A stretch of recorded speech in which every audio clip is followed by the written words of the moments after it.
te visiter. Amen. Amen. Voilà. Et tu vas voir des chrétiens qui disent, je ne sens pas que je dois aller à l'église. Je ne sens pas que je dois prier.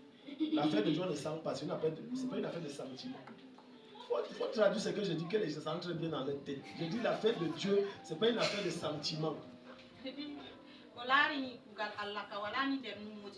Non, il n'y a pas de sentiment. C'est une décision qui provoque une révolution.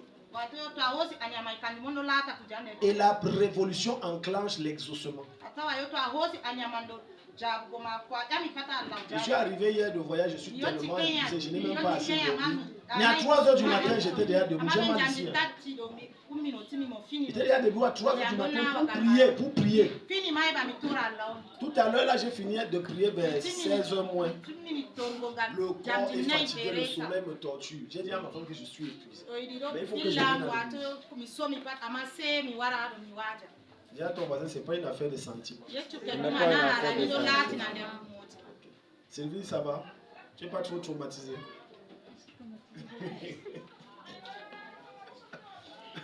La révélation qu'elle donnait à Sylvie, c'est quand ça s'est passé aujourd'hui. Je vais donner ça pour ceux qui se rappellent sur les serpents. Vous vous rappelez? Elle rentre à la maison, elle prie, elle ouvre les yeux, un cobra comme ça. Et le cobra fuit dans la chambre, il dit que ne dormez pas dans la chambre. Je vous dis vrai, ne dormez, même tes filles, même ton petit, ne dormez pas dans la chambre. Dès que tu arrives chez Virginie, ne dormez pas. Oui, c'est que votre bailleur est tellement compliqué que ce n'est pas bon. Donc nous allons continuer notre enseignement. Je rends grâce à Dieu pour mon voyage. L'année s'est bien passée. Le retour a été un peu bizarre, mais ça va. Le plus important, c'est qu'on est arrivé dans de bonnes conditions. Et nous rendons grâce à Jésus. Personne ne sait quand il va mourir. C'est la raison pour laquelle quand tu es vivant, fais le bien au maximum. Soutiens au maximum ce que tu peux soutenir. Encourage au maximum ce que tu peux encourager. Sers Dieu au maximum de la manière que tu peux le servir. Aime au maximum comme tu peux aimer. Et par-dessus tout cela, fais à ce que ton cœur soit toujours pur. Beaucoup de personnes sortent le matin mais très peu rentrent. Beaucoup voyagent, mais quelques heures rentrent. Personne ne connaît ce que la vie nous réserve.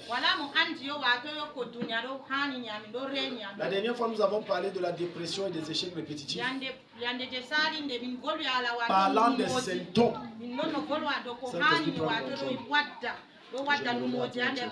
Parlant des symptômes. Il y a la dépression. Il y a la dépression. Les échecs répétitifs. Aujourd'hui, on va parler de deux choses. De l'une après l'autre. Le rejet. Le rejet. Le rejet est un esprit. Le rejet est une présence. Le rejet ne vient pas forcément de Satan. Le rejet peut venir de Dieu. Alléluia. Il faut bien suivre l'enseignement que je vous donne ici. Lorsque le rejet vient de Dieu, c'est parce que tu t'es rebellé d'une manière ou d'une autre contre Dieu. Dieu ne soutient que ceux qui se soumettent à ses lois et à sa parole. Mais Dieu combat ceux qui refusent de se soumettre à sa parole. C'est la raison pour laquelle ce qu'un chrétien a besoin pour réussir dans sa vie, peu importe le domaine, ce n'est pas la prière, c'est l'obéissance à la parole, c'est la soumission à la parole de Dieu. Plus tu es soumis, plus la grâce de Dieu est sur toi. Plus tu marches comme la parole de Dieu demande. Lorsque tu cries, Dieu t'exauce. C'est pour ça que dans Exode, il va dire que celui qui mettra en pratique cette loi vivra par elle. Donc ça veut dire la réussite de mon mariage, la percée dans les mes affaires, ma santé constante, ma victoire dans des guerres spirituelles, la réussite dans mes études, l'accession au visa que je cherche, peu importe la chose et le domaine dans lequel je vais réussir, ça ne réside pas dans la prière, ça réside dans la soumission à la parole. Il dit quiconque la mettra en pratique vivra. Le mot vivre veut dire réussira, excellera, percera, ira de gloire en gloire, montera de façon à ce que personne ne peut l'arrêter. Revenons dans quelque chose que je vais te montrer. Osée 4, verset 6. Ouvre ta Bible, Osée 4, verset 6. Et je vais te montrer quelque chose. Beaucoup de personnes se plaignent qu'on me rejette. Pourquoi est-ce que je suis autant rejeté? Ce sont des bonnes questions.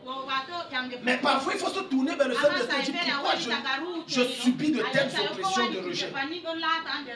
Quelque part, ça peut être Dieu. La plupart du temps, lorsqu'on jeûne, on prie, un esprit ne parle pas. Il est fort possible que cet esprit vienne de Dieu. Oui. L'esprit vient de qui? Ça vient de Dieu. Parce que lorsque Dieu te rejette, Dieu envoie un esprit. Et il retire son esprit. Ce qui fait que les rêves que tu avais avant, les songes que tu avais avant, les révélations que tu avais avant deviennent rares. Tu ne les as plus. Autrement dit, Dieu ne te parle plus. Ouvrons ça, Osée chapitre 4. Osée chapitre 4. Dis à ton voisin, est-ce que tu es ici? Oh, dis à ton voisin, est-ce que tu es ici? Dis voisin, est-ce que tu es ici? Tu devais parler comme un homme. Ou alors si tu veux parler comme une femme. Osée 4, verset 6. Mon peuple est détruit parce qu'il manque la connaissance. Puisque tu as rejeté la connaissance, je te rejetterai et tu seras délivré de mon sacerdoce. Tu vois? Je dis que comme toi tu ne veux pas connaître, mais pour toi c'est que j'ai trop de problèmes, il faut qu'on prie. Tu as des problèmes. Comme tu ne veux pas que je me découvre à toi et que je me révèle à toi et que je te montre qui je suis, parce que c'est la connaissance de qui je suis qui te permet d'avoir le dessus sur n'importe quel problème, alors je t'en ferai un esprit de rejet. Et tu vas donc te rendre compte que partout où tu marches, on te rejette. Tu fais ça, on te rejette. Tu fais ça, on te rejette. Peu importe l'effort et le bien que tu fais, on te rejette. Pose-toi la bonne question, Seigneur, est-ce que le rejet là ne vient pas de toi? Ou ça vient du diable? Parfois tu pries tellement et tu jeûnes tellement et il n'y a pas de résultat parce que tu ne pries pas le bon sujet de prière. Il dit, comme tu rejettes la connaissance. Et c'est l'une des erreurs que les chrétiens commettent. Lorsque c'est le temps de prière, le sommeil est parti. Mon père. Le démon là, quand tu pries, il t'attend dehors. Il sort, il dit, je t'attends dehors. L'âme la plus dangereuse pour détruire la puissance, l'oppression, le contrôle, la manipulation et la colonisation des démons dans la vie d'un individu. C'est plus que la prière, c'est la parole de Dieu. C'est-à-dire la présence de Dieu en toi à travers sa parole. La quantité de Dieu en toi détruit le rejet. Ça détruit ça. Dieu ne veut pas seulement que tu lises ta Bible. Dieu ne veut pas seulement que tu aies la connaissance. Parce que si tu as la connaissance sans la pratique, elle ne te sert de rien. Hello. Si tu as la connaissance sans la pratique, elle ne te sert de rien. Dis ça à ton voisin. Dis ça encore à ton voisin. Ça ne te sert de... Il dit celui qui la mettra en pratique vivra. Il n'a pas dit que tu connais. Donc quand il dit c'est comme tu rejettes, ta connaissance là, ce n'est pas simplement le fait d'acquérir, mais c'est le fait de mettre en pratique. Et ça fait niveau que beaucoup de personnes partent à l'école et ne comprennent pas. Beaucoup ne comprennent pas qu'on ne part pas à l'école pour avoir le travail. L'école ne donne pas le travail. Ouais, qui vous a menti? L'école ne donne pas le travail. L'école ouvre l'esprit. Je peux vous choquer en allant plus loin. Les gens qui font les formations professionnelles là, IBE, NSAI, patati patata, en réalité ce n'est pas pour que tu te fasses embaucher, c'est pour que tu crées l'emploi.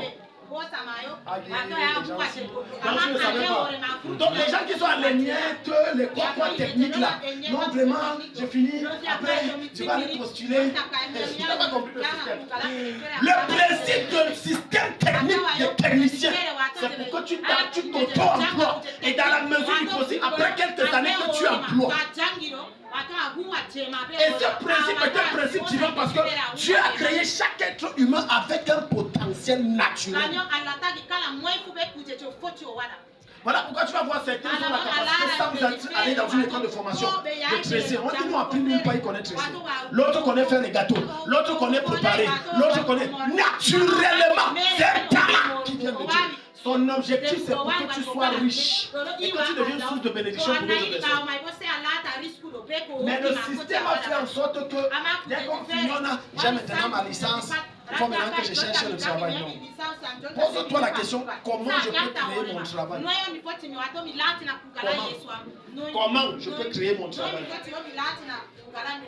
Tout à l'heure, je disais à mon épouse que tu vois comment le petit ici que ton jour de la porte, ce petit, mais vraiment tu ne peux pas bien fonctionner. Donc quand tu c'est ça. Parce qu'en réalité, les commerçants ont l'argent. Les gens qui vendent tous les jours, ils ont l'argent qui dépasse les fonctionnaires.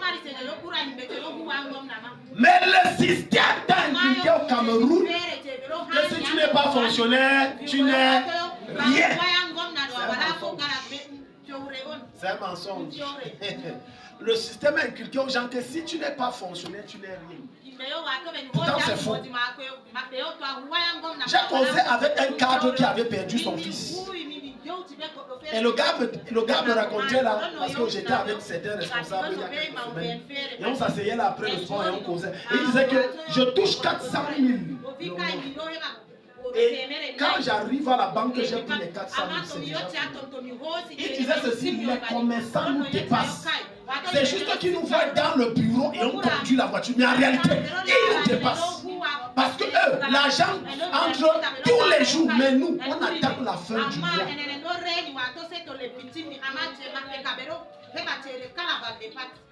Un jour, un jeune homme est entré chez Papa Rodrigue, vendait le piment. Je dis piment, haïtien piment, piment, pépère, pépère.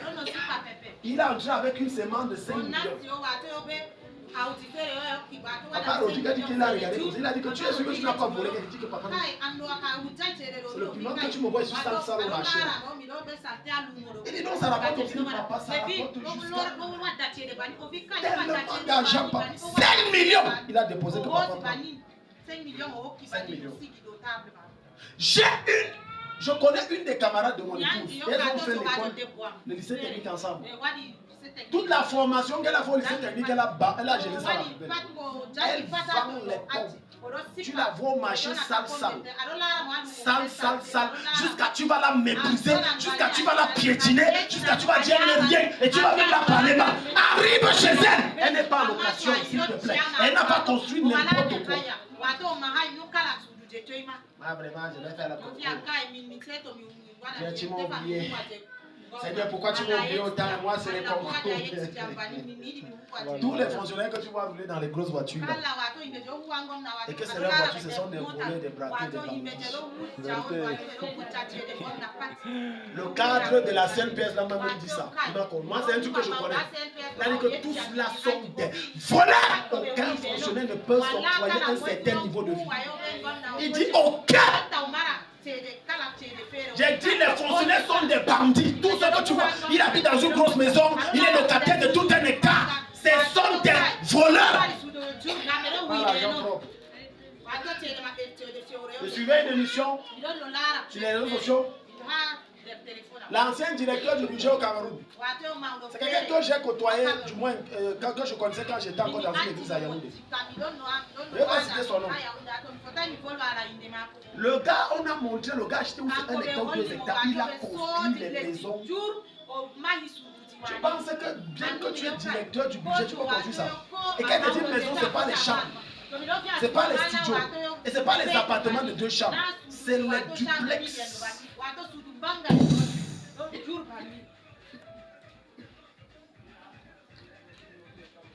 Beaucoup là, ils veulent être fonctionnaires.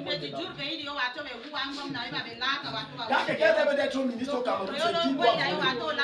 Ce n'est pas pour aider le peuple à sortir. C'est pour voler. C'est pour voler. C'est pour voler. Beaucoup là. C'est pour voler. C'est pour voler.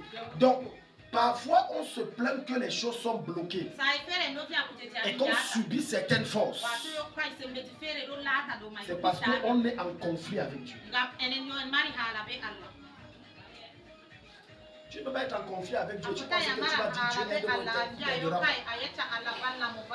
Regarde, je vais te montrer quelque chose que le Saint-Esprit m'a enseigné tout à l'heure, alors que j'étais en train de prier. C'est bien quand c'est lui qui t'a enseigné. Ouvre-nous Matthieu 6. Ouvre-nous Matthieu 6. Ouvre-nous Matthieu 6, verset 31. Regarde. Et c'est ce qu'il me disait. En réalité, Dieu ne se soucie pas que tu sois marié ou pas.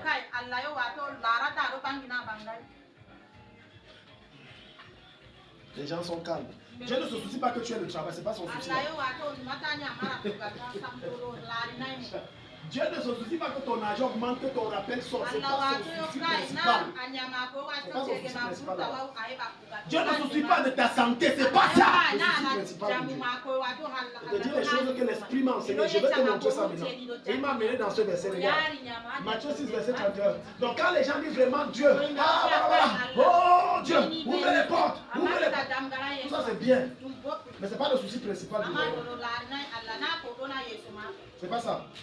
Le souci principal du royaume est que tu portes une quantité considérable de Dieu par Jésus-Christ en toi. Et ça te rend les choses aisées.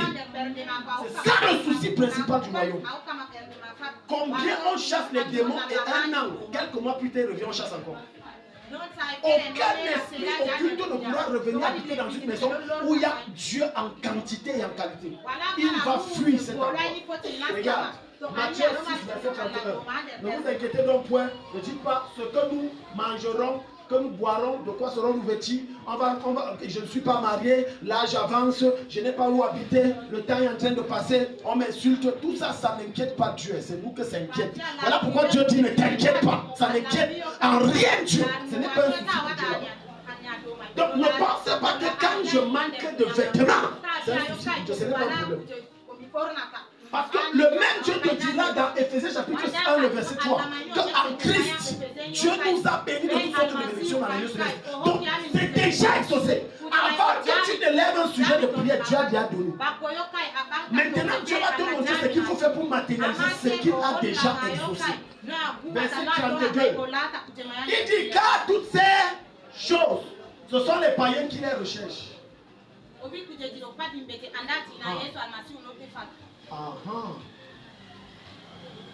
Les choses, lesquelles choses? Le mariage, le voyage. Donc tu vois que ça là, en tant que fils de l'homme, on ne doit même pas chercher ça. C'est pas notre priorité. Je sens que les gens sont tristes. Les gens sont tristes que ça.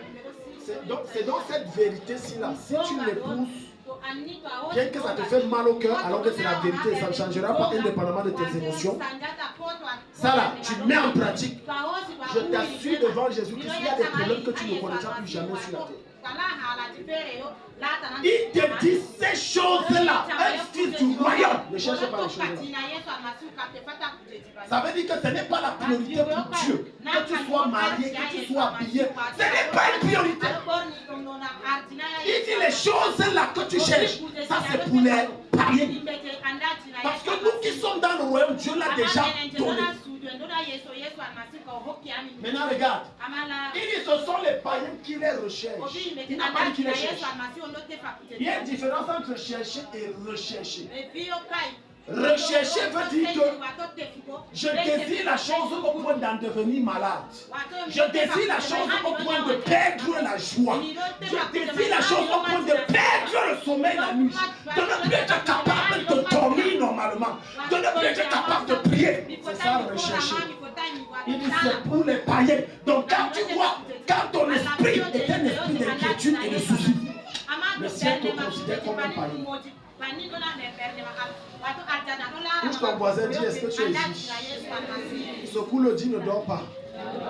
Ne dors pas. Il y a déjà des démons que quand on donne des choses profondes comme ça, ils t'injectent que ne suis pas. Oh, ne suis pas. Dors. Il dit que écoute ça là.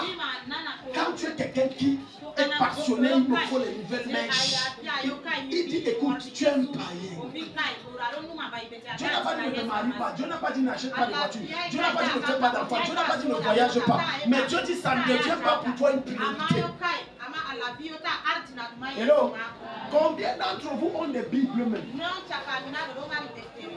Je ne dis pas la Bible que ton arrière-grand-père a donné à ton arrière-grand-père a donné à ton arrière-grand-père, et ton arrière-grand-père a donné à ton grand-père, et ton grand-père a donné à ton père, et ton père aussi t'a donné. J'ai dit une Bible que tu as achetée de ton argent. Combien d'entre vous? Mais combien d'entre vous réfléchissent tous les jours sur comment il me faut une nouvelle chaussure, une nouvelle coiffure? Vous voyez?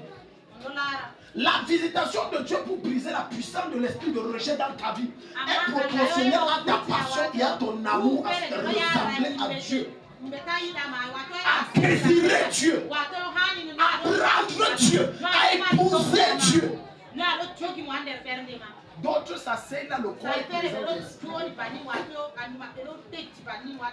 Jusqu'à ce que tu ne puisses dire, répète. On répète quoi? Parce qu'en réalité, sa priorité dépasse la parole de Dieu. Sa priorité, c'est que j'aime mes problèmes. Et Jésus m'a dit, selon Matthieu chapitre 11, verset 20, lui dit, venez à moi tous qui êtes fatigués et chargés, et je vous donnerai du repos. Prenez sur moi mon joug, verset 29, car mon joug est doux et mon fardeau est léger. Donc, autrement dit, quel que soit le problème que tu as, mets ça à la croix. Mets ça à la croix. Mets ça à la croix. Il dit ce sont les païens qui recherchent. Alléluia. Ce sont les païens qui recherchent les choses là. Votre Père Céleste sait. Tu vois, Dieu connaît déjà ce que tu as besoin. Amen. Maintenant, allons dans 1 Samuel chapitre 15, verset 26. Quand Dieu, l'esprit du rejet vient de Dieu, il répand sur toi un démon. Le démon va faire deux choses. Première chose, il va t'amener à faire les erreurs. Il va t'entêter dans la mauvaise voie. On aura beau te parler comment, tu ne vas pas changer. Deuxième chose, que le démon là va faire. La deuxième chose, c'est que le démon là va amener les gens à te fuir. Et ce n'est pas un esprit qui vient de Satan. C'est un esprit qui vient de Dieu.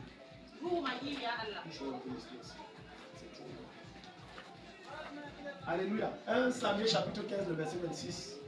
La Bible dit, Samuel dit à Saül, je ne retournerai point avec toi car tu as rejeté qui? La parole de l'Éternel.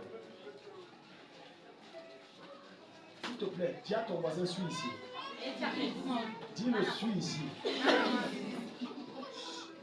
Samuel dit à Saül, je ne retournerai point avec toi car tu as rejeté la parole de l'Éternel. Et l'Éternel fait quoi? Te rejette afin que tu ne sois plus loin.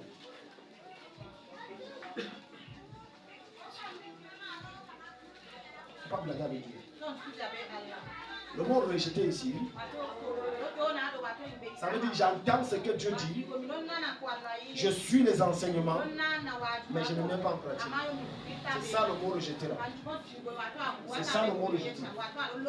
La plupart des problèmes qui nous arrivent, c'est notre petitesse à l'égard de Dieu.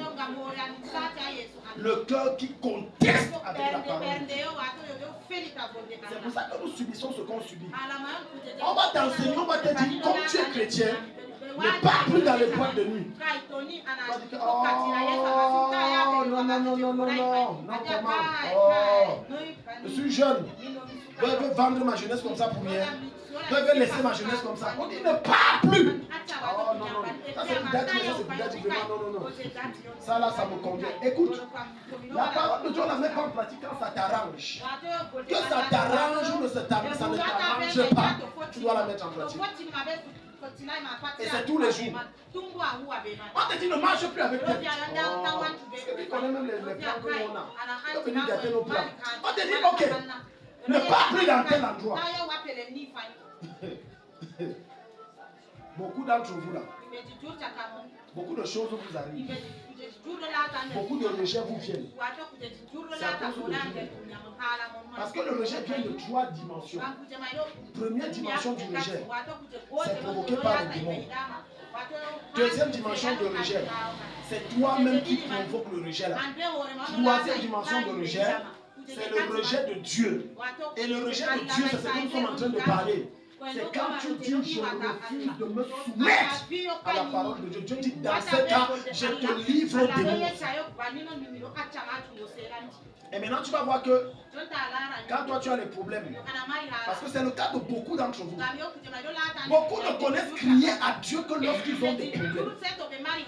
Tu vas voir quelqu'un est semé à jeûner et à prier. Il a fallu qu'un démon sorte et le gifle la nuit. Il ne connaît pas le genou. Non. Il aime toujours la nourriture.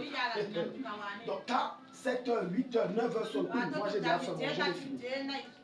Je dis d'accord. Donc depuis j'ai dit qu'on prenait 100 jours de jeûne.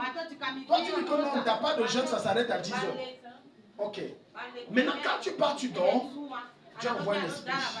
Il dit chauffe-moi la fille. Tu vois le genre de lèvres qu'on t'a giflé, ta clé, tu te réveilles, l'œil est gonflé, la bouche est gonflée, la dent bouche. Quand tu sors de la plume, Daddy, je suis engagé pour le Seigneur. Cette semaine, la soeur là aime jeûner. À tous les problèmes de l'église, elle est là. Elle dit que je suis prêt à ce qu'on fasse des sorties d'évangélisation de lundi à dimanche. C'est le faux zèle. C'est le faux feu. Pourquoi? La motivation n'est pas pure. C'est qu'elle connaît la force qui s'est soulevée. Mais parfois, c'est Dieu qui envoie ça pour te réveiller. Et tu vois, maintenant, certains sont fidèles à l'église. Mais la preuve que ça ne vient pas d'eux et que c'est le démon là qui les motive, c'est que quand il prie un peu, le démon part. Il dort encore l'église. Quand tu n'es pas venu à l'église, jamais tu vas les travaux. Je n'ai pas vu à l'église l'autre jour. Je devais accompagner l'enfant à l'école à 17h. Je n'ai pas vu à l'école. La mamie t'était au feu.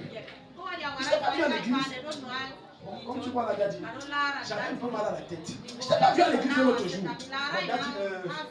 J'ai dit, ah bon, savez-moi que tu joues. Il dit, démon Congo. Tu connais le travail de la dernière fois, augmente un peu le volume, touche.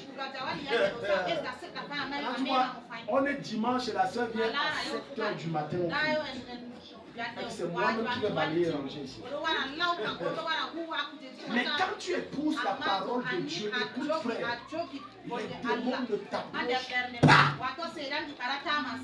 Les démons ne t'approchent pas. Au contraire, je te dis devant le Seigneur Jésus-Christ. Écoute très bien ça. Plus tu es passionné de Dieu, plus tu aimes sa présence. Ce qui se passe, c'est que si quelqu'un est compliqué ou est possédé, ta présence le rendra mal à l'aise. Et soit le démon va se manifester sur la fille. Une des familles où j'étais, pendant qu'on était en train de prier, il y avait des révélations comme ci, comme ça, arrivé sur terre, j'ai dit bon, toi là-bas, tu dis que ta cantine, elle ne voulait pas regarder. Toi, l'esprit qui dérange la fille là, je l'ai parlé, elle dit viens alors, viens. Tu as vu. Mais pourquoi l'esprit est autant mal à l'aise? Et il y a combien qui a perçu que c'est un démon? Il y a un démon en toi là. Et les gens étaient un peu mal à l'aise. Mais comment le pasteur t'appelle, tu ne viens pas? Moi j'avais compris. Jusqu'à ce que je lève la main comme ça, je reste à côté de PAM. Elle est tombée.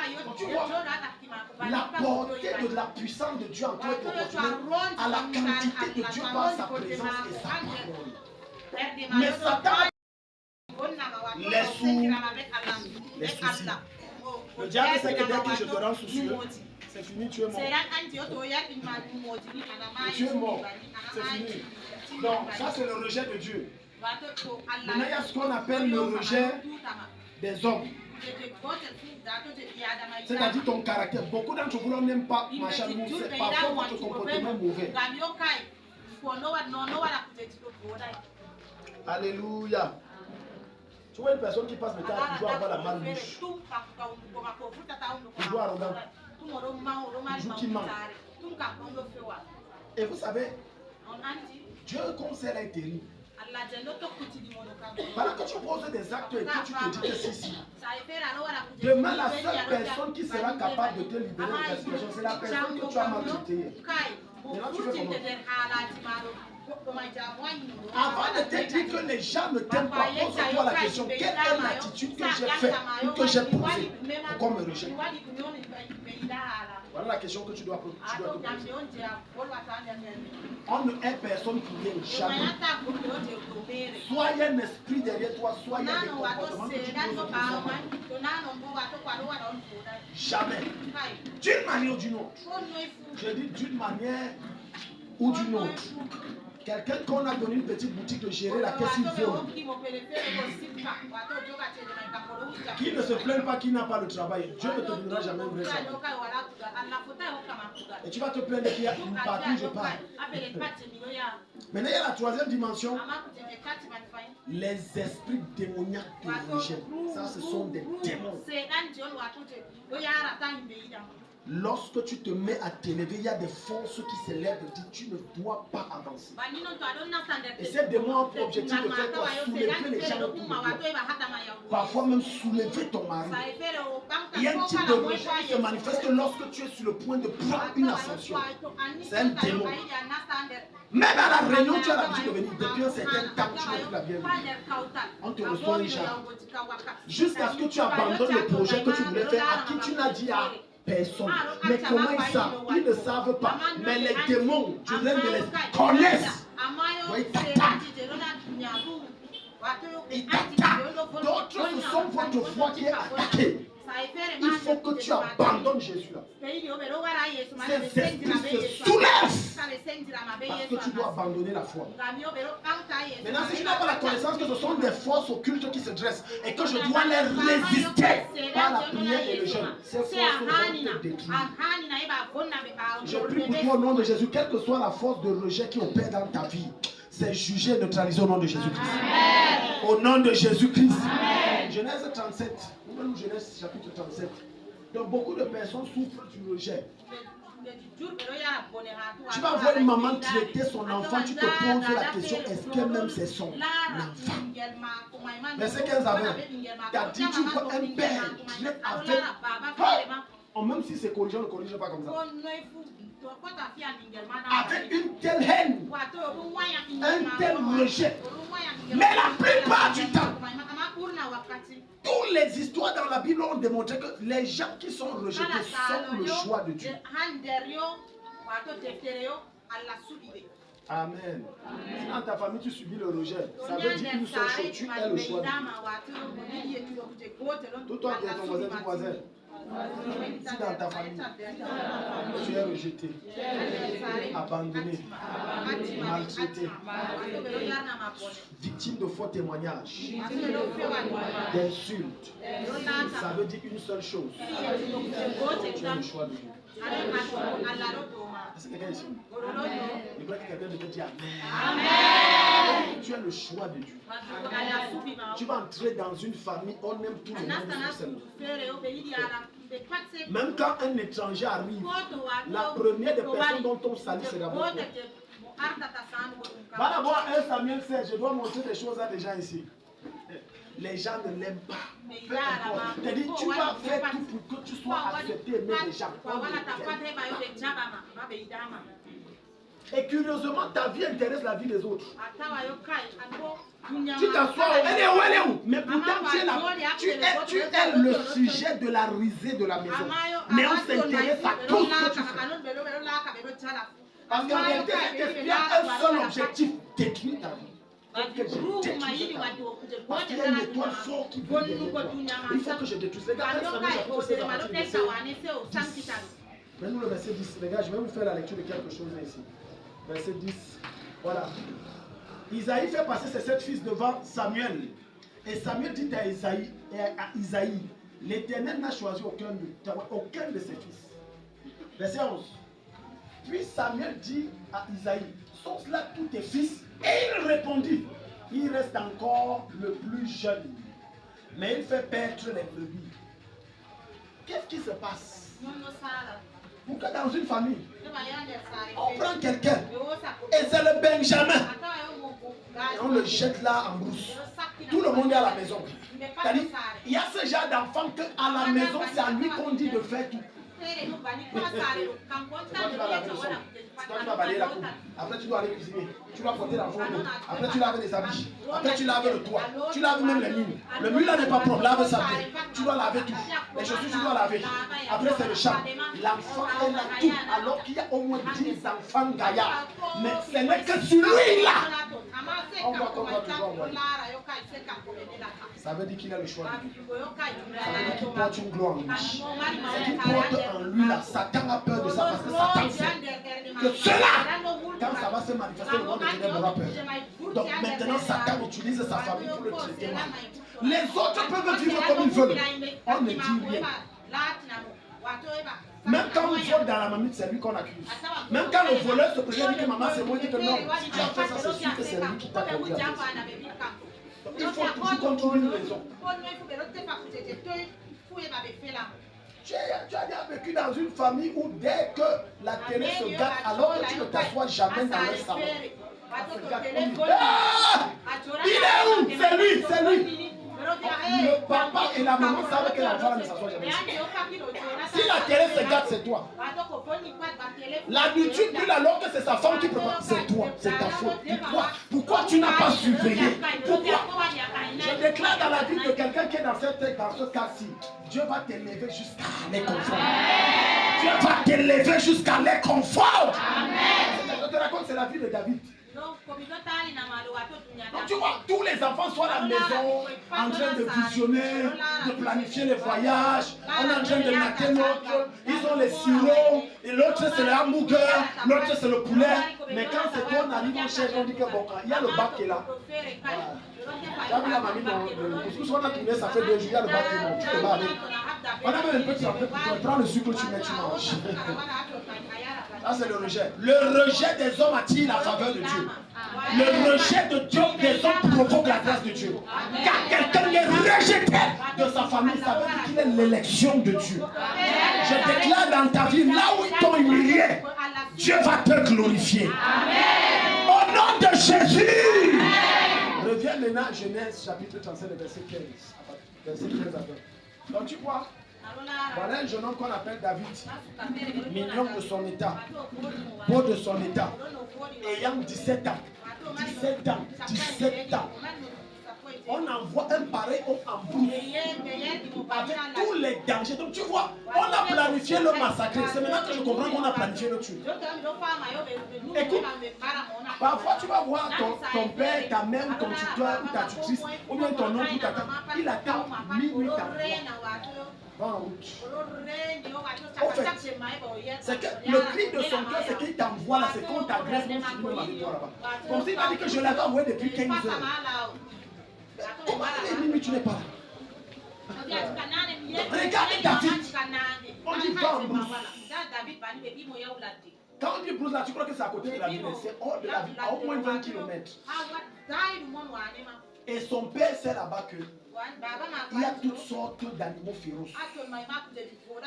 Donc si on le tue, ça ne me dérange pas. J'ai 7 autres fils, ça ne me dérange pas. Donc, il y a des personnes que tu vas voir dans leur maison, même, on les a tellement oubliés que même qu'on mange, on les oublie. Ne dis pas, je dis, même la nourriture, on les oublie. You are laughing. J'ai dit, on les déteste tellement, même lorsque c'est l'heure d'aller dormir, on compte tout le monde. Et on considère qu'on va compter alors qu'il n'est pas. Et on ferme la porte. On considère que tu es là. Si tu n'es pas là, c'est ton problème. Nous, on va considérer que tu es là. Dieu va les surprendre avec toi très mal. Les choses que tu vis aujourd'hui jusqu'à on se moque, d'autres c'est la fête là. Ils ne savent pas que tu es l'étoile de la famille. Et que lorsque Dieu va t'élever, rien ne pourra t'arrêter. Donne-moi un bon amen. Regarde, on va voir un deuxième cas. Regarde. Genèse 37 à partir de verset 15. Un homme le rencontra, le M ici pour Joseph. Comme il errait dans les champs, il le questionna en disant, que cherches-tu? Joseph répondit, je cherche mes frères. Dis-moi, je te prie où ils sont, où ils font paître leur troupeau. Et curieusement, les gens qu'on rejette trop, ce sont des gars qui ont le cœur dur. Leur cœur n'est pas armé. Ils aiment les gens là, mais les gens là te disent, je t'aime pas. Ah non, c'est ma soeur. C'est dans ta tête que c'est ta soeur. Dans sa tête, elle doit tuer l'ennemi à C'était Joseph. Non, c'est ma mère. Oh, maman, oh mon frère, oh ma soeur. Ça, c'est dans ta tête. Le genre de personnes, à leur cœur, ils aiment toujours. Ils ont toujours le cœur comme ça. Je te reçois, je t'embrasse, je t'aime, je t'aime. Mais les autres, du monde ne t'aiment pas. Regardez Joseph. Joseph aimait ses frères au point de chez. Ils sont où? Je dois voir mon grand frère. Je dois voir, ils sont où? Mon grand frère. Regardez ce qui va se passer. Regarde. Quand, écoutez, il y a des signes qui ne montrent pas, qui ne mentent pas, que tu as payé à la grandeur. Je vais te donner 3 signes majeurs qui prouvent que tu as payé à la grandeur. 3 signes déterminants qui prouvent que tu as payé à la grandeur. Premier signe qui prouve que tu as payé à la grandeur. Les gens ne te comprennent pas. Tu vas poser les actes toujours contraires à tout le monde. Les gens ne te comprennent pas. Ce que tu fais, c'est toujours contradictoire à ce que les autres font. Tu ne fais jamais comme la masse. Tu as toujours ta façon à faire. Ça, c'est l'une des preuves. Deuxième preuve.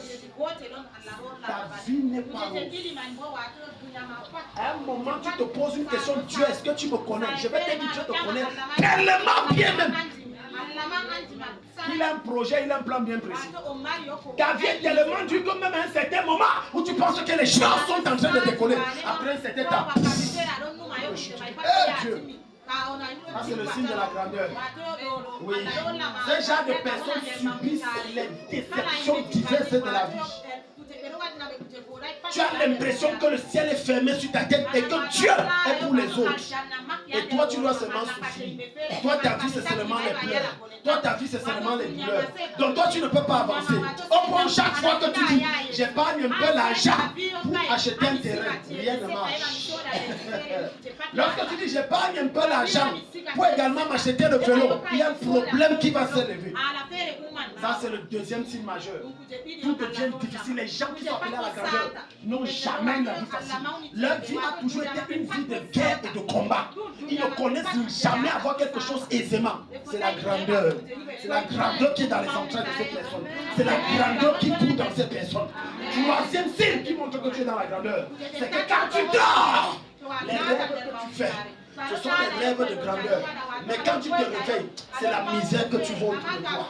Chaque fois tu vas aller dormir, tu vois comment tu prends l'avion, tu vois comment tu es avec les autorités, tu vois comment tu voyages, tu vois comment tu te maries. Mais quand tu te réveilles, ce n'est pas la réalité. Et qu'il y ait des phasages entre la réalité et les rêves, c'est toujours différent.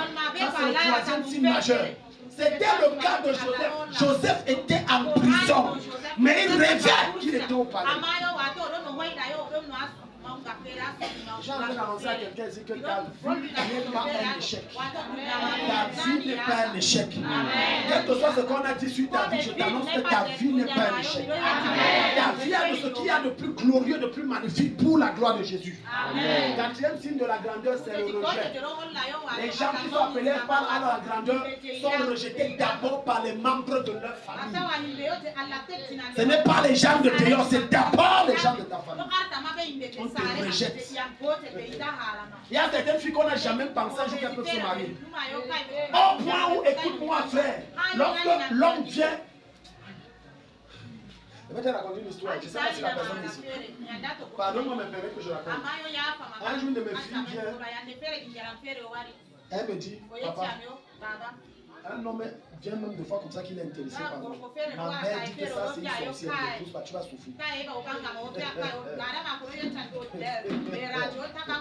Quand la grandeur à quelqu'un, on essaye, je dis bien on essaie parce qu'on ne peut pas empêcher un géant de naître. On ne peut pas empêcher un géant de se manifester. Elle dit que chaque fois que quelqu'un dit qu'il est intéressé, voilà ces petites soeurs, elles sont plus belles, elles sont plus fraîches, elles sont même bien même. Mais celle-là, non, c'est moi qui l'ai porté 9 mois. Mais il ne faut pas. Ça c'est la grandeur. Ça c'est la grandeur. Donc les gens là, le rejet qu'ils subissent, c'est les gens de leur propre maison.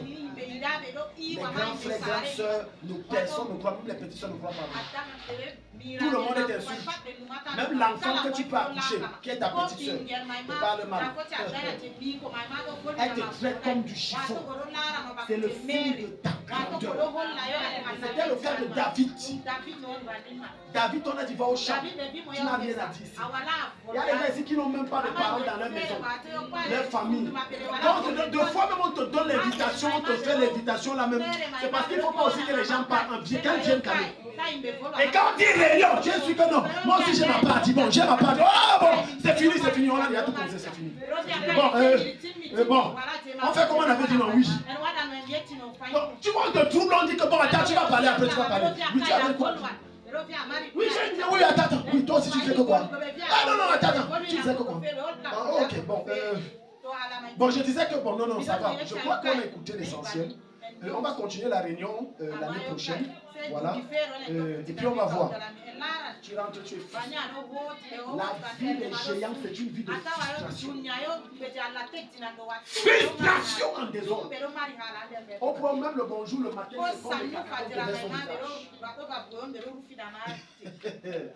Alléluia. C'était David.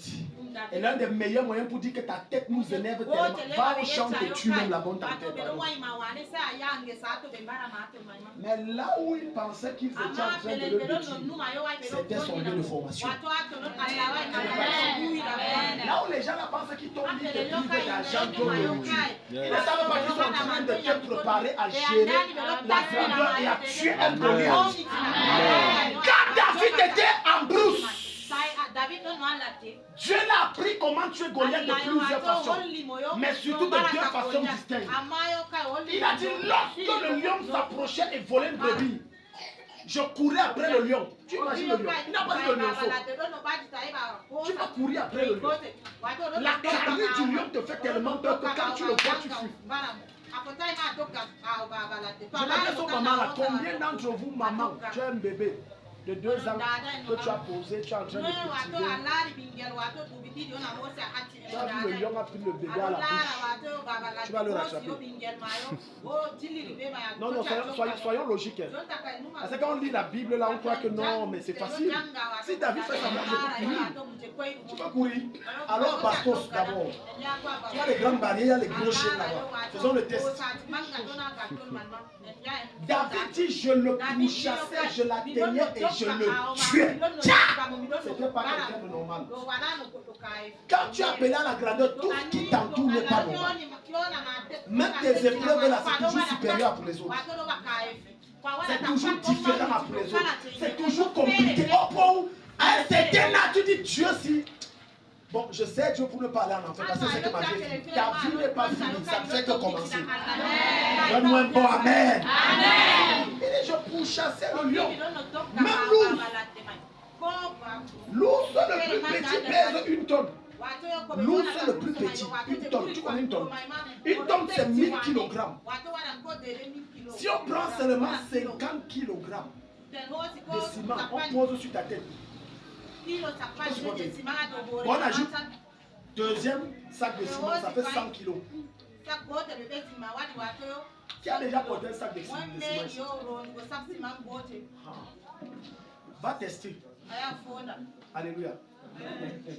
Maman, tu as la quelqu'un, va tester. Bon, toi, quand on vient acheter, tu dis seulement porter. Oh non, c'est dit ça, oh non, il manque un sac. C'est facile de dire il manque un sac. Si tu connais la douleur que les gars ont au dos, va porter. Un sac, tu portes, tu crois que tes reins et ton dos se cassent. Et on te dit, David a pris un ours de près de 5 tonnes. Il dit, je l'ai tué. Donc quand Goliath est venu, il n'a pas eu peur. Il avait un petit chien. Tout Israël avait dit, Goliath, même le roi, Saül, le chef, le gars dit que ça là, je ne suis pas dedans. Il a fui. Quand David est arrivé, il a voulu utiliser les moyens. Écoute, aucun moyen humain ne te permettra de surmonter les épreuves surnaturelles. Tu as besoin des armes spirituelles pour renverser, n'est-ce pas, les géants spirituels. Tu en as besoin. Saül a pris ses armes, la muraille, les quoi, rien. David a dit que ça là, dans ma formation, les temps difficiles que je passais, Dieu ne m'a pas appris ça. Dieu m'a appris à être léger et à me déplacer comme le vent. Il est arrivé, il a vu Goliath. J'aime trop la partie ici. J'aime trop la partie de Goliath et de David. Tout le monde a fui, tout le monde était à des kilomètres. Et c'est que Goliath, quand il a vu le gars, il a vu. Il a dit que, on me donne le chien, je suis un chien, on me donne mon son. Je te prends un exemple pour te faire pour que tu comprennes bien. Alléluia. Amen. Imagine-toi devant toi que tu as un enfant de 2 ans qui marche. Alors Francis, amène-moi ton fils. Ils vont prendre une image. Ils vont prendre une image. Parce que quand vous voyez ça, donc je suis en train de t'expliquer que ce que tu es en train de traverser, ça te prépare à gérer des choses plus grandes que ça. C'est pour ça que tu traverses cela. C'est pour ça que tu traverses cela. Viens. Maman, viens avec lui. Regardez, où est l'enfant sinon? Voilà. Ça c'est Goliath. Voilà. Moi, David. Ah, voilà Goliath. Regarde comment ça m'aime. Tu vois, elle rit. Tu ris d'abord. Un machin comme ça. Donc tu vois, c'est ce que il s'appelle comment? Goliath disait, le machin-ci. Donc les gens parlent toi aussi. Tu parles, petit truc comme ça. Il s'est mis à rire. Pendant qu'il riait, David a dit, ok, je prends la tête. Ça a pris la tête, je tombe. Il y a un problème qui doit venir dans ta vie pour t'établir comme roi dans ta famille. C'est la raison pour laquelle j'ai l'habitude de dire qu'il n'y a pas de gloire sans épreuve. Il n'y a pas de gloire sans épreuve. Écoute-moi très bien. Il est nécessaire, écoute, Dieu trouve la solution à tes problèmes à partir de tes problèmes. Dieu ne crée pas la solution, non. C'est à partir de ton problème qu'il crée la solution dans ton problème. La Bible dit dans Genèse chapitre 1, quoi. Écoute, il dit, la terre était informe et vit pas, il y avait les ténèbres au-dessus de la terre. Et Dieu dit que la lumière soit. La lumière sortit d'où? La lumière sortit d'où? Des ténèbres. Il y a des situations et des problèmes qui arrivent, c'est nécessaire pour ta gloire et ton élévation. Je te dis vrai, il faut que tu passes par là pour être totalement délivré. David ne serait jamais reconnu comme roi et héros s'il n'y avait pas Goliath. Goliath a joué à 90% son élévation. Il y a un problème qui arrive qui va jouer à ta propulsion vers la gloire. Je déclare que ça se manifeste au nom de Jésus. Les chrétiens qui disent je n'aime pas les problèmes, pas vivre au ciel. Parce qu'il n'y a pas d'autre moyen pour Dieu de t'élever qu'en dehors des problèmes qu'il provoque. C'est Dieu qui a poussé Joseph à dire à ses frères que j'étais au-dessus de vous et ça a créé problème. Mais c'était nécessaire. Là où toi tu vois le problème, Dieu ne voit pas le problème. Dieu voit l'accomplissement exact de sa gloire et la manifestation de ses promesses pour ta vie. Lorsque Joseph était dans le trou, la caverne, j'étais pas ses frères et vendit aux Arabes. Et les Arabes ont vendu aux Madianites. Et les Madianites ont vendu à Potiphar. Joseph, dans tous ces étapes, ne voyait que des problèmes. Oh, qu'est-ce qui m'arrive? Oh, le ciel est tombé sur moi. Papa, je te dis que je suis dépassé. Je ne sais même pas par où commencer pour t'expliquer mon problème. Ça ressemble au langage de quelqu'un. Je veux même commencer par où. L'enfant ne va pas à l'école. L'autre, l'autre vient de m'appeler. Parce que tu es en train d'enfanter quelque chose de glorieux. C'est pour ça qu'il faut ces douleurs. Et à un moment de la vie de Joseph, Joseph s'est retrouvé chez Potiphar. Et ça, c'est la dimension des chrétiens qui sortent des moments difficiles. Ils disent que oh, Dieu m'a élevé, alors que c'est l'aperçu de l'élévation. Je n'avais pas de travail, Dieu m'a donné le travail. Dieu te dit souffle un peu, mon enfant. L'autre problème arrive, souffle un peu. Tu as compris? Souffle un peu. Écoute, il y a des souris terribles. Les gars viennent ronger tes pieds comme ça. Dès que tu fais comme ça là. Vous avez peut-être encore tombé sur le genre de souris là. Tu sens comme il y a un vent, quelqu'un souffle. Dès qu'il voit, tu dois encore. Qu'est-ce que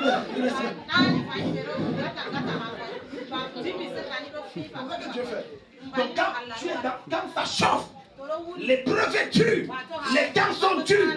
Dieu t'envoie un petit répit. Je donne même un petit travail même de 100 000. Parce que pour toi 100 000 le mois là, c'est comme si on te donnait 10 millions. Donc, tu dois avoir 100 000. Maintenant, tu témoignes, c'est bien. C'est bien témoigner. C'est pour la gloire de Jésus. Tout ça, c'est bien. Oh, j'ai un témoignage. Vraiment, je n'étais rien, tout, rien. Maintenant, Dieu m'a donné 100 000. Oh, j'ai un travail de 100 000. Et en plus de 100 000, voilà, tout ça. Ah, ok. Dieu attend 6 mois. 9 mois, 1 an. Je dis bon, maintenant, numéro 1, étape numéro 1. Le bailleur, le patron n'arrive plus à payer d'abord. Il y a 3 mois d'aéré de loyer. Tu avais les économies. Il s'est rassuré que tout ça c'est fini, il n'y a plus rien. Maintenant, tu vas chez les voisins et les frères. Je veux. À un moment, même les frères avec qui tu te tournes, il s'est rassuré que ce n'est que les gens qui n'ont rien. Que tu m'avais élevé, non. Tu étais en voie de l'élévation, tu n'es pas encore dans l'élévation. Et ça, c'est ce qu'on appelle la maison de Potiphar. Ça, c'est la maison de Potiphar. Et toi, tu crois que c'est pas encore ça. C'est encore les miettes. Et là, tu es en train de te donner un aperçu que tu vas gérer des choses plus grandes. Mais tu dois rentrer en prison pour finir ta formation. Dis avec moi, je dois rentrer en prison. Pour finir ma formation. Écoute, beaucoup d'entre vous pensaient que lorsque Joseph était chez Potiphar, il était en élévation. C'est faux. Joseph était dans l'étape et les projets de Dieu pour sa formation exacte. Il n'était pas élevé. Niveau 1, c'était le puits avec les Arabes. Niveau 2, c'est chez Potiphar. Et chez Potiphar, c'est un moment où non, tu vas un peu là, tu as un peu les 50 000 et ça, non, maintenant ça va. Non, ça ne va pas encore, c'est la formation. Non, ça ne va pas. Qui t'a dit que ça va? C'est toi qui crois que ça va. Dieu n'a pas encore fini. Maintenant, Dieu laisse ça 2, 3 ans, 4 ans, 5 ans, même 10 ans. Après, Dieu envoie la tentation. Il permet à Satan de te tenter. C'est le cas, tu vois, Potiphar, la femme de Potiphar, et bien lui dit, couche avec moi. Voilà, c'est le début de ton déclin. Maintenant, Dieu envoie un faux problème là, qui vient là. Papa, bam! Ta boutique fait. Dieu, tout ce que j'ai fait pour toi. Ça n'a rien à voir. Écoute, quand tu es sur le chemin de l'élévation, on n'achète pas Dieu. On n'achète pas Dieu. Fais-le comme la femme de Elkana, la mère de Samuel. Elle a pris que l'enfant dit que je lui donne ça. Il est resté tant que tu avec le pasteur. Ça ne t'écarte pas ce que tu dois traverser. Achète-moi la voiture à date, tu donnes. Dieu m'a dit merci. Tu as compris des prophéties que ça durait depuis. Bon, mais reviens, on n'a pas fini notre travail là. Et tu vas dire à Dieu, mais je donne les dîmes, c'est bien et tout ça. Mais j'ai une relation avec toi. Tu dois finir le trajet. Et c'était le cas de Joseph. Et un de ces 4 matins, celui qui pensait qu'il était au palais s'est retrouvé en prison. Il n'avait plus les privilèges de chez Potiphar. Il n'avait plus la bonne nourriture. Il n'avait plus les gens à diriger. Il n'avait plus rien. Et il croyait que Dieu l'a abandonné. Non, c'était la suite de la formation. C'était la suite de quoi? C'était la suite. Donc tu vois, entre 17 ans où on le vend au puits Et 30 ans où on élève comme étant la deuxième personnalité la plus puissante du monde, ça fait combien d'années? Combien d'années de désert? 13 ans. Quand tu n'as que 2, tu pleures. Le chemin est long. Quelqu'un dit amen, le chemin est long. Même Dieu a dit à Élie que mange bien. Élie croyait que Dieu veut qu'il prenne le poids. Ça va qu'il a fait le poids, Élie. Tu ne sais pas ce qui t'attend devant. Mange. Il dit, ah Dieu, toi j'ai bien trop mangé. Il dit, écoute, je te dis, l'ange vient, réveille-toi, mange. Il ne comprend pas. L'ange lui dit, car le chemin est long. Il a compris le chemin est long là, qu'il a compris ce qu'il a compris. Quand il a fini de manger la troisième fois, l'ange a dit, tu vois la route du désert, il n'y a ni eau ni nourriture. Tu marches comme ça 40 jours, 40 nuits, sans il n'y aura rien. C'est pour ça que quand Dieu te met à l'aise, fais-toi du bien. Parce que ça arrive. Je répète, quand Dieu te fait du bien, mets-toi à l'aise. Comme ça, quand tu es dans le désert, tu vas quand même manger le poulet dans ta tête. Déguster le corps dans ton esprit. Avaler les crabes et les crevettes frais quand tu dors. Comme ça, tu te rappelles des anciens moments. Ça te permet de traverser aisément ton vie. Quelqu'un me dit Amen. Amen. Je prie pour toi qui es ici au nom de Jésus-Christ. Le Seigneur te sort de ce lieu au nom de Jésus. Amen. Tout esprit de rejet qui te maintenait en arrière te lâche au nom de Jésus. Amen. Maintenant, je vais te montrer quelque chose de profond que l'Esprit m'a montré pendant que je priais. Marc chapitre 12, verset 10. Il faut que tu sois rejeté pour que la faveur de Dieu te localise. Il le faut absolument. Sans rejet, il n'y a pas de faveur abondante. Sans rejet, il n'y a pas de grâce. Sans rejet, il n'y a pas de nourriture. Il faut le rejet pour que les corps et les voix s'ouvrent. Marc chapitre 12, verset 10 dit: n'avez-vous pas lu cette parole de l'Écriture?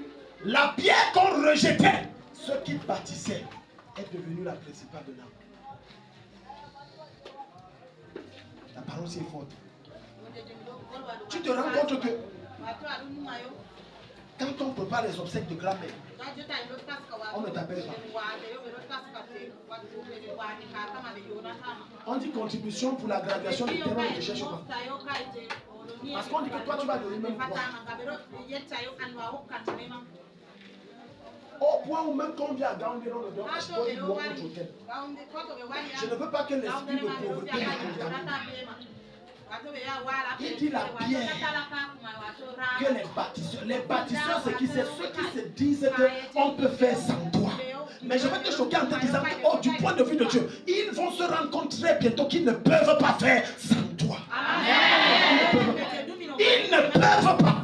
C'est juste une question de temps. Il dit la pierre.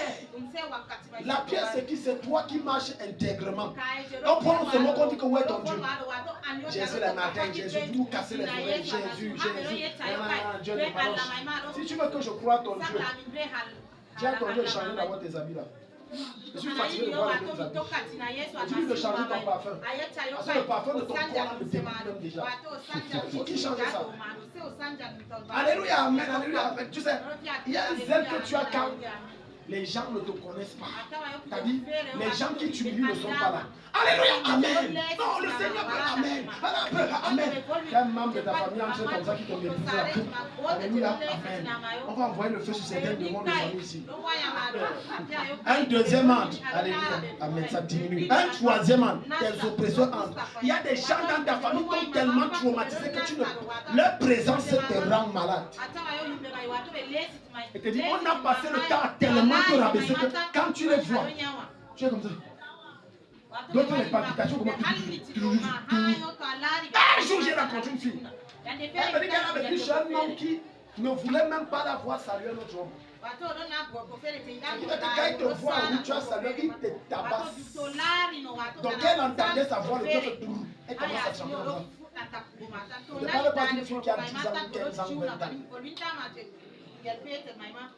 C'est pas d'une maman.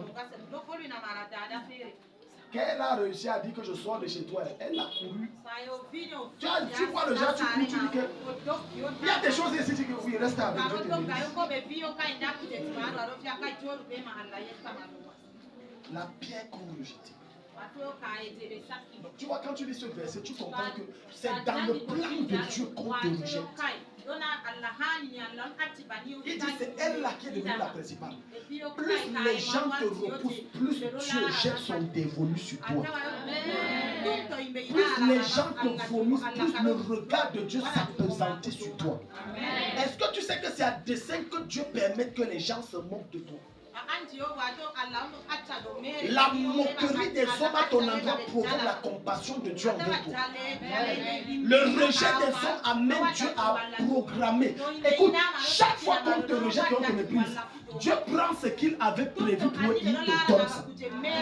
Maintenant, quand ici il te dit, elle est devenue la principale de l'âme, ça veut dire que les mêmes gens il y a 10 ans, il y a 15 ans, il y a 20 ans, qui passaient le temps à se moquer de toi, Dieu s'arrange à ce que tu deviennes incontournable. Incontournable. Il dit, elle est devenue la principale. Ça veut dire que si on enlève la pierre à la maison, la tombe. Donc il y a quelqu'un ici que Dieu va mettre, comme Dieu est en train de t'élever. Tu vas devenir quelqu'un, on ne peut prendre aucune décision sans toi. On ne peut s'engager dans rien sans toi. Si tu te tais, quel que soit ce qui s'engage sans toi, ça se détruit seul. Je déclare dans ta vie que ça se passe au nom de Jésus. Je déclare dans ta vie que Dieu relève ta tête comme pour Joseph au nom de Jésus. Je proclame dans ta vie que Dieu t'élève au-delà de tes attentes au nom de Jésus. Dis avec moi, je ne suis pas un échec. Je ne suis pas un malheur.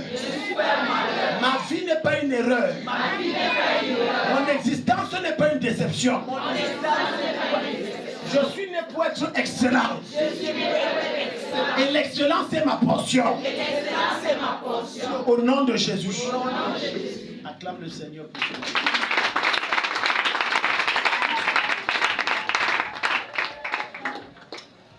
Quelqu'un me dit Amen. Amen. Deuxième chose. Victime de l'ingratitude des hommes. L'ingratitude est une dangereuse maladie. Nombre 16, 13, 14. L'ingratitude. Malheureusement, dans l'église, on a les gens tellement ingrats. Tellement. Si ingrats qui n'ont pas le cran de reconnaître que telle personne m'a aidé sur d'autres choses quand j'étais au plus mal de moi. Ingrat. C'est pour ça que je vous ai dit que programmez votre esprit et vos pensées que la personne que j'aide aujourd'hui là va me trahir et me tuer. Ce n'est pas écrit sur le visage de quelqu'un que le gars va te trahir. Ce n'est pas écrit Judas. Mais quand tu programmes ta tête et que ça vient, ça ne te dérange pas. C'est ça que tu vas voir des personnes payer d'autres, tuer d'autres parce qu'ils ont été déçus. J'ai aidé d'autres, c'est comme ça que tu ne me reprends pas chez le marabout. Il veut se venger. L'homme est foncièrement de nature méchante quand il n'a pas Jésus. L'homme est méchant. Quand il n'a pas Jésus, il est méchant. Et je suis choqué de voir certaines personnes qui prétendent être des chrétiens.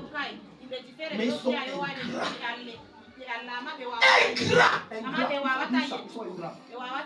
Et les personnes qui en subissent le plus cela, ce sont les pasteurs tellement ingrats. Tu as aidé quelqu'un, tu l'as soutenu, tu as pris des temps de jeûne de prier avec lui, tu as tout fait avec lui.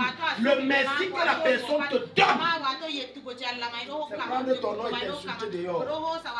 Celui-là, non, il pratique. Je l'ai vu. Le femme qui prêchait, il faisait comme s'il faisait comme ça. Il devait taper sa poche comme ça. Et il y avait comme toujours une lampe. Donc tu vois, on fabrique les choses, on donne. Les gens qui ont dit à Jésus crucifie-le, c'est les gens que Jésus a soutenus. C'est les gens que Jésus a soutenus. Beaucoup de vos parents aujourd'hui, sinon de nos parents, sont aigris et amers. Parce qu'il y a des enfants qui ne sont pas leurs enfants qui sont soutenus. D'autres sont en bête. Aujourd'hui, même quand il appelle, on ne dit que c'est qui, jamais entendu parler. Jamais entendu. Tu vois, un père a sacrifié la destinée de ses enfants pour aider les enfants de tuer. Quand les enfants arrivent là-bas, on t'oublie. On t'oublie. Un joueur bien aimé me raconte l'histoire que comme son père à l'époque était préfet, vous savez à l'époque des jours, quand tu étais préfet, tu étais comme... Mais c'est un ministre, tu n'es pas n'importe qui. Et parce qu'il n'y avait pas les maisons, tu étais comme un petit président. Alors, son père héberger même les gens qui n'étaient pas de leur famille. Ils prenaient les gens au village plein. Ils habitaient chez lui, ils mangeaient chez lui, ils payaient leur école, les envoyaient. Il dit aujourd'hui ces enfants sont devenus grands, aucun ne les cherche. Je dis aucun ne les cherche. Personne ne cherche à savoir où tu vis. Qu'est-ce que tu es devenu? Est-ce qu'on peut même faire une semblante de réunion de famille? Parce que j'habitais des années et c'est ton père qui me nourrissait. Et c'est ton père qui me donnait à manger. C'est ton père qui payait mon transport. C'est ton père qui payait mes études. C'est ton père qui... Combien? Personne. Personne. Donc même l'enfant qui n'est pas ton enfant que tu as chez toi, fais seulement ça pour le Seigneur. Je te dis, frère, fais ça seulement pour Dieu. Parce que ne sois pas surpris que quand sa tête s'élève, tu ne vois même pas 5 francs de son argent. Il se tourne vers sa mère qui l'a abandonné, ou vers son père qui l'a rejeté. C'est là où il va financer le gars. Vous êtes étonnés? Si je vous dis les choses que mes oreilles entendent, je déclare dans ta vie, à cause de l'aide que tu amènes aux autres, tes enfants seront des gloires dans cette nation. Aucun de tes enfants ne sera vaurien au nom de Jésus. Amen. Au nom de Jésus. Amen. Tu es là, tu aides. J'ai reçu une information maintenant de ma petite soeur. Il y a un pasteur qu'elle a soutenu, même les pasteurs sont ingrats. J'ai dit même les pasteurs,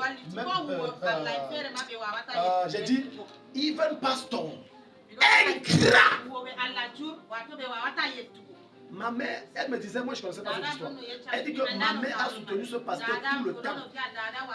Et même quand on était à Kousséry, même quand on nous a affecté de Kousséry, elle envoyait l'argent, elle soutenait le gars mal. Extrêmement et même exagérément. Le monsieur est allé faire, son fils a fait le concours de l'ENAM et il a réussi. Il n'a pas dit ça quand même. Tu es ici. Donc quelqu'un qui est ton sponsor, même l'argent que tu as envoyé là, ça a aidé. Le fils même qui est quelqu'un là aujourd'hui, là, il ne cherche pas. La maman qui payait mes études là.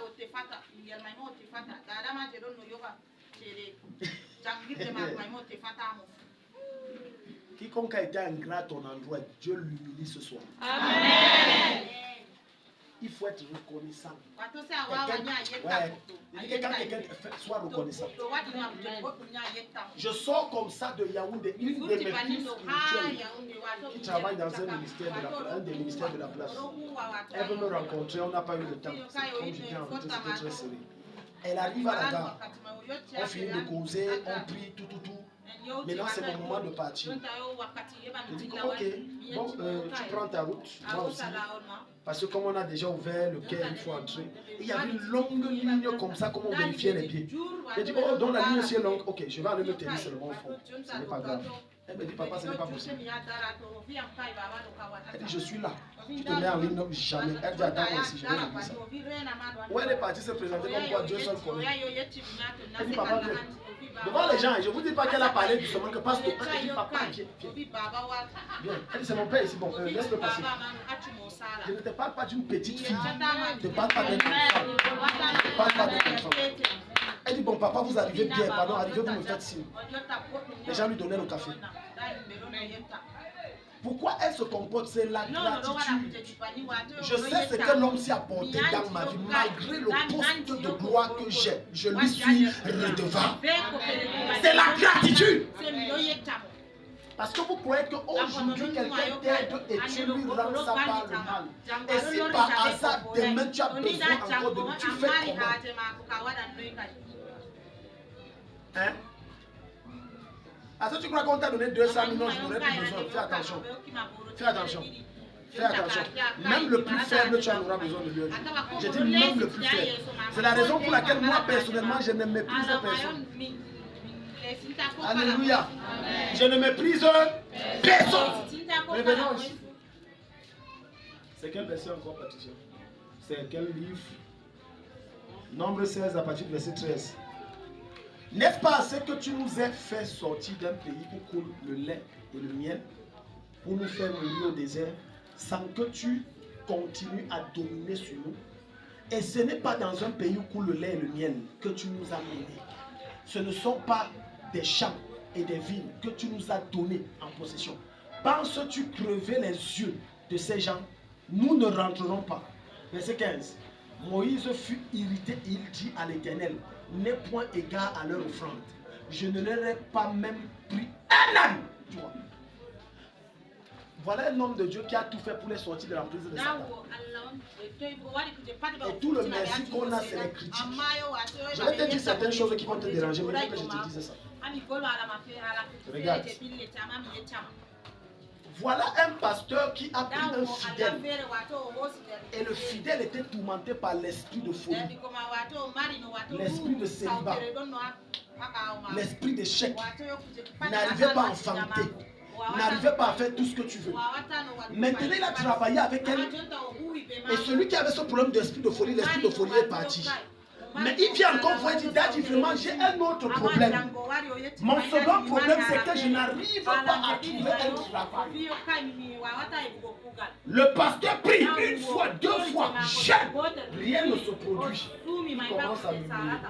Il oublie que l'homme dont il se met à murmurer l'a sorti de la folie un jour. Il oublie que l'homme dont il se met à bavarder et à saboter a prié pour lui et il est revenu d'entre les morts. Il oublie ça. Mais il se rappelle seulement que ça c'est un faux homme de Dieu. Il oublie ça. Et c'est l'une des raisons pour lesquelles la colère de Dieu descend sur ses têtes et les bloque dans une condition où il n'avance pas. Parce que tu ne te rappelles pas du petit que Dieu a fait par cet homme, mais tu te rappelles de ce que Dieu n'a pas fait.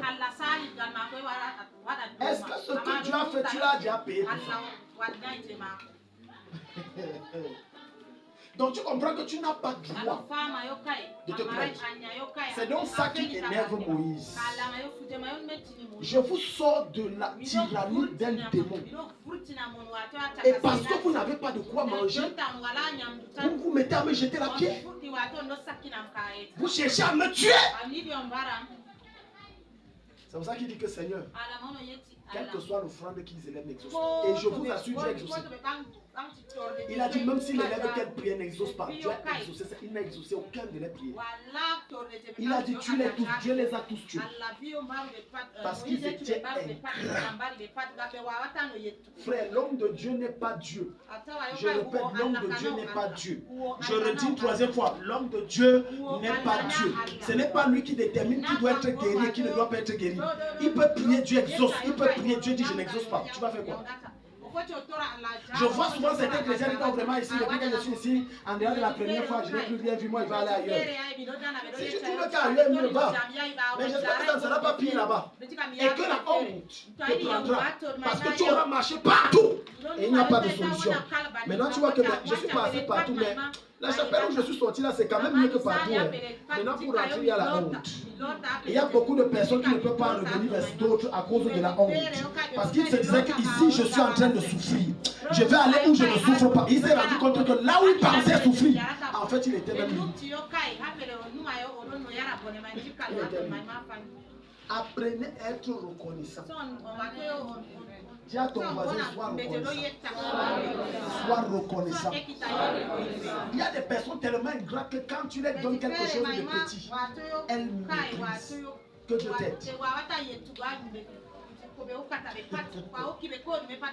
moi je devais me comporter comme certains hommes de Dieu dont j'ai entendu, quand tu donnes 500, il dit ça c'est quoi? Il lance ça sur ton visage. Tu vas faire comment? Et c'est curieusement le genre de l'église là que les gens aiment aller. Quand vous malmenez, vous piétinez là, tu vois les gens sont comme ça. Il dit que tu donnes 10 000, il dit ça c'est quoi? Et lui, ils ont le nom de Dieu. Une famille a invité pour prier. Délivrance familiale. Voilà, Dieu s'est manifesté tout. Le gars a vérifié l'enveloppe là. On lui a tendu l'enveloppe là, il l'a ouvert. Non, il a dit d'abord merci. Ça c'est quoi? Là, la là, je l'ai complété. Non, je ne bouge pas, je vais compléter mon argent. Non, compléter mon argent. Maintenant, tu vois la famille obligée. Parfois, c'est vous qui aimez qu'on vous fasse comme ça. Je vous dis. Alors, quand tu tombes sur le genre, et s'il t'a dit au début qu'il est le genre de pasteur là, ce n'est pas écrit sur son front. C'est vous-même, au lieu de faire même une bonne enveloppe, tu prends 10 000, tu mets toute une famille de près de 30 personnes, tu prends 10 000, tu mets. Il a dit que si je n'ai pas au moins 70 000, je ne reçois pas. Remettez mon argent. Il s'en fout. Il sait que comme il tourne le dos, il ne reviendra. Même si vous l'appelez, il ne revient. Donc c'est gâté, c'est gâté. Il n'y a pas mouillé petit. Mouillé, c'est... Parfois, je dis que parfois c'est vous parce que... Écoute, un homme de Dieu ne peut pas battre autant de travail, suer, prier, jeûner. Et après tu lui dis Dieu te bénisse et tu lui donnes un bon repas. J'ai fait le plat que tu aimes là. J'ai appris que Daddy tu aimes le poulet. Donc voilà. Daddy mange le poulet, le gars ici que ça c'est la bambouille à la maison. Juste on te propose, tu prends quel bout. Au moins si dans une famille on me traite bien. Oh. C'est ton argent que tu manges comme ça. Tu prends quel bout? Non, non, je veux. Tu vois, parfois tu te réserves que non, il ne faut pas que l'argent là il dépense, il faut que ça.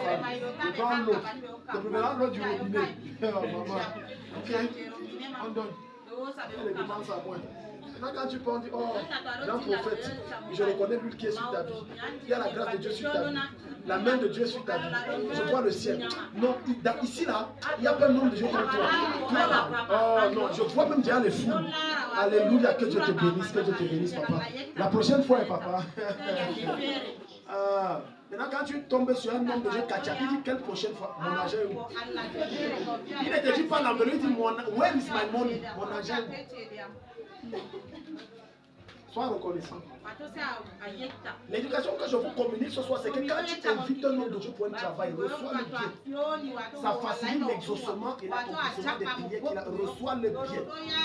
Reçois le bien.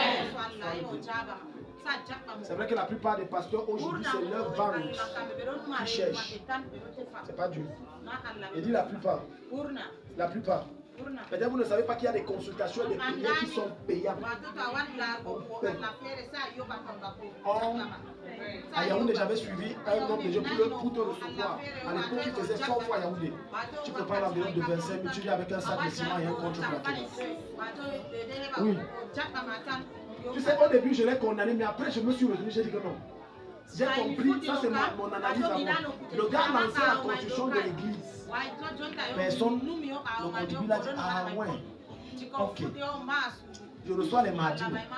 Mardi, je reçois. Mais si tu n'as pas les trois choses ici, ton contreplaqué, ton sac de ciment et ton enveloppe de 20, ne le cherche pas. Les gens sont venus comme ça avec les contreplaqués et il a fini l'église. Tu vois, des fois, c'est les chrétiens qui font que le pasteur fait ça. Il parle, contribue. Les gens disent non. Il parle, contribue. Il dit ok. Maintenant, vous allez payer.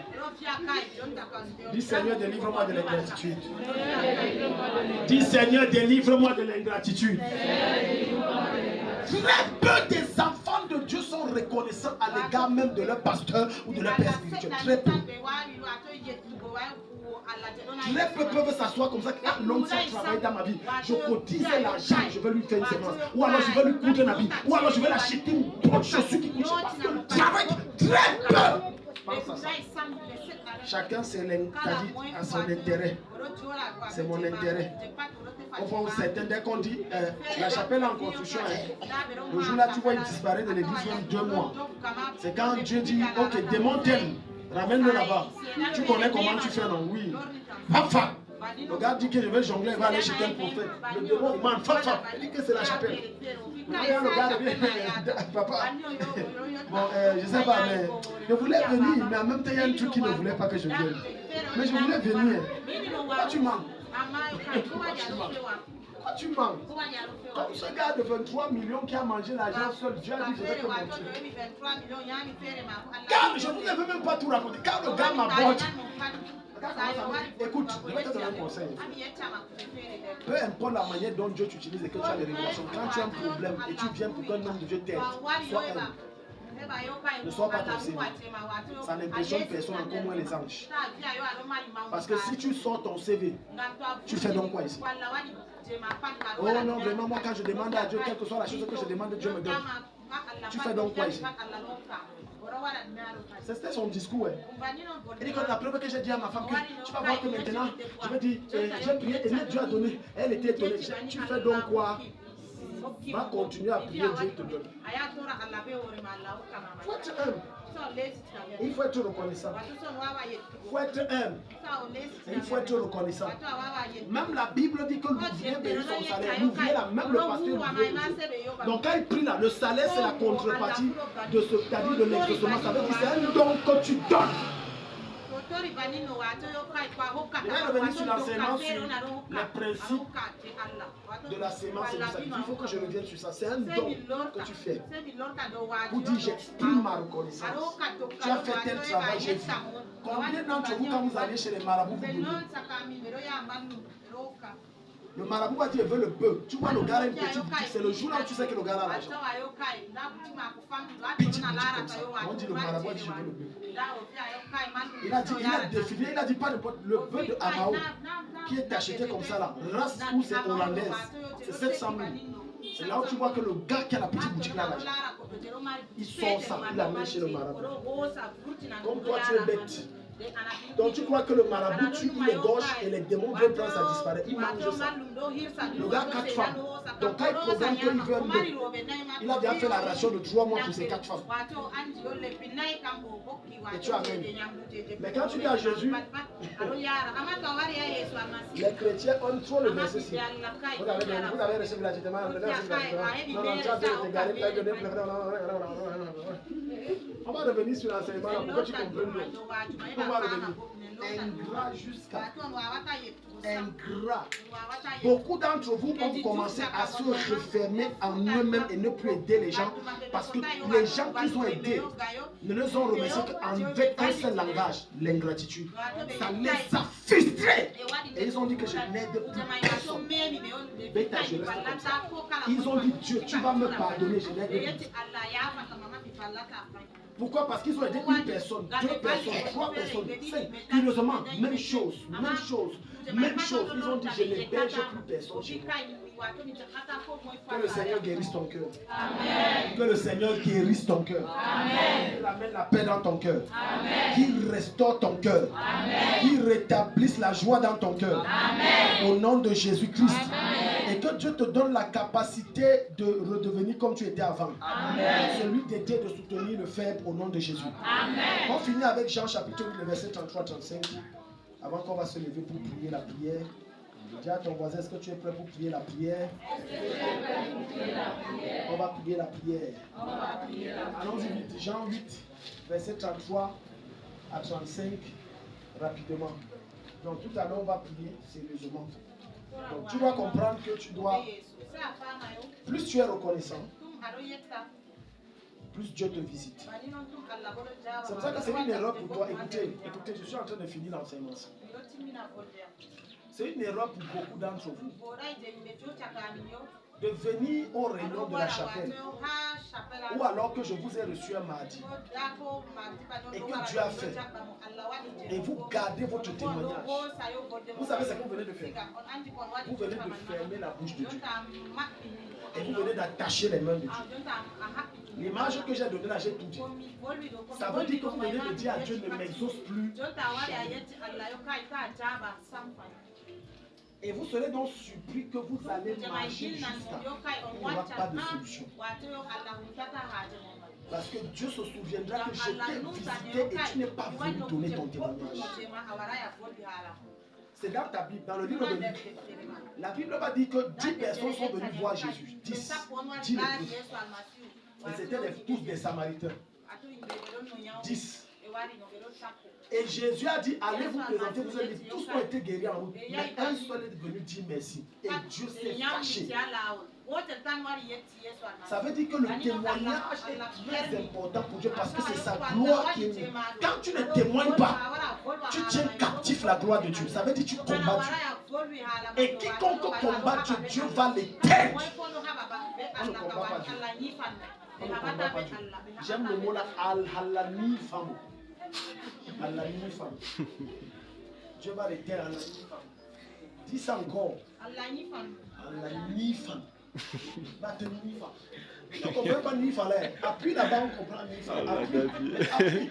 Nifa là, c'est tu vois comment tu brilles.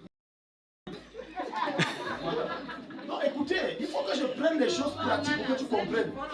Et après, tu vas dire que pourquoi je sèche. Il y a un truc que tu as fait, tu as dit je ne parle pas. Tu as dit d'accord, je vais te nifa.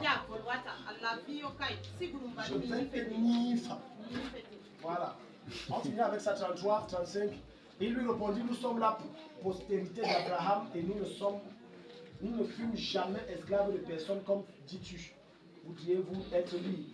En vérité, je vous le dis, leur répliqua Jésus, quiconque se livre au péché est esclave du péché. Verset 37. Or, l'esclave ne demeure pas toujours dans la maison. Le fils demeure toujours. Amen. Si donc vous êtes fils, si donc vous êtes affranchi, si donc le fils vous affranchit, vous êtes réellement libre. Alléluia. Amen. Donc tu comprends que quand tu n'es pas reconnaissant, Dieu ferme ta vie. Dieu bloque ta vie. Même moi là, même moi, que ce soit ici, que ce soit au travers de mon père spirituel, je prends toujours une offrande pour aller rendre grâce. Je me déplace. Je me déplace. J'ai une de mes filles, elle prend l'avion dimanche pour aller en Mbeng. Elle m'avait contacté en février.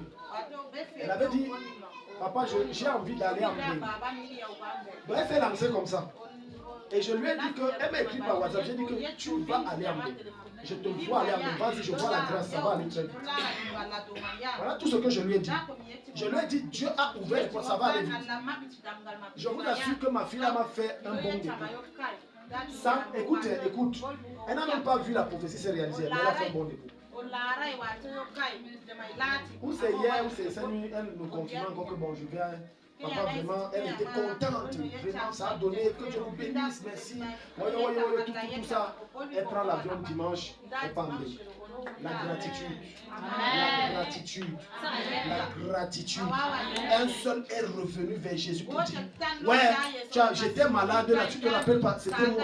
Vraiment, merci. Voilà quelque chose. C'est ça, la gratitude. Parce que c'est estime qu'il y a les petits témoignages. Et Jésus va te dire que si dans les petites choses, tu ne connais pas dire merci, Dieu ne te donnera pas les grandes choses pour que tu lui dises merci. Acclame le Seigneur.